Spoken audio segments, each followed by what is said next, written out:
Hello, friends. After a long break of 4 months, I'm here once again to present you the interesting stories of Vikram and Betaal. So, without wasting a moment, I will quickly start the story. Today's story, The Two Gifted Brothers.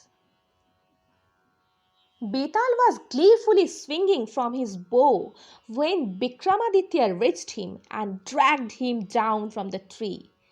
Putting Betal around his shoulders, he continued his journey. The thin clouds silently parted in the sky, and the stars twinkled from between them. Betal sighed. He asked, "You don't give up easily, do you?" The king smiled. Betal began to tell another story. Once upon a time, a scholarly Brahmin lived in the city of Pataliputra. He was a gentle and a very pious man. God had blessed him with two sons. Both of them were as gentle and kind as their father.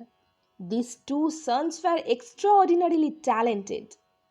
The elder son was gifted with the ability to judge people's character and by so doing could warn the others of their intentions. The younger brother had the ability to judge the nature of things by smelling them. The talents of the two brothers began to be much talked about in the kingdom. The king heard of this, and one day they were called to the court. The king wished to employ them as his special advisers. The brothers agreed. They began to assist the king in all his decisions.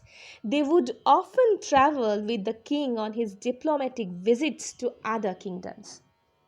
One day, while on one such visit, the king and his party were given a warm welcome by the kingdom. A festival and several programs were organized in their honor.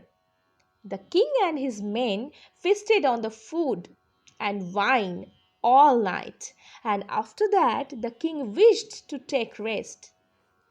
The large royal guest room was richly furnished for him. The king, after having a heavy meal, wanted nothing but to lay his head on the pillow and close his eyes for a bit. He entered the room with the brothers behind him. The elder brother said, "Your Majesty, I do not trust the king of this kingdom. He is jealous of you and plots to kill you." The king said, "Nonsense! He has arranged so much to make us comfortable. I don't see how he may be plotting to harm me. I think too much food is making you mad." Then he sat on his bed and leaned to grab the pillow when the elder brother caught his wrist. "Pardon me, your Majesty, but I think something is wrong. We must have that pillow checked before you lay your head on it." The king was confused and irritated too, but he could not ignore the elder brother's warning. He asked the younger brother to inspect the pillow. The younger brother, who was standing at the door, came closer and sniffed the pillow. The younger brother said, "The pillow is laced with animal hair, your highness. Some of those are pretty sharp and shall cut through your skin if you lie on it. The tips are laced with poison that can kill you." The king did not touch the pillow. He decided to spend the rest of the night without a pillow, and the next morning he secretly carried the pillow with him and returned to his own kingdom. When he had it checked by experts, they told him that the brothers had been correct. He rewarded the brothers handsomely for their service. Betal continued, "Tell me, great king, which of the two brothers was wiser and had greater talent?" The king smiled. He knew the answer this time too. He said, The elder one.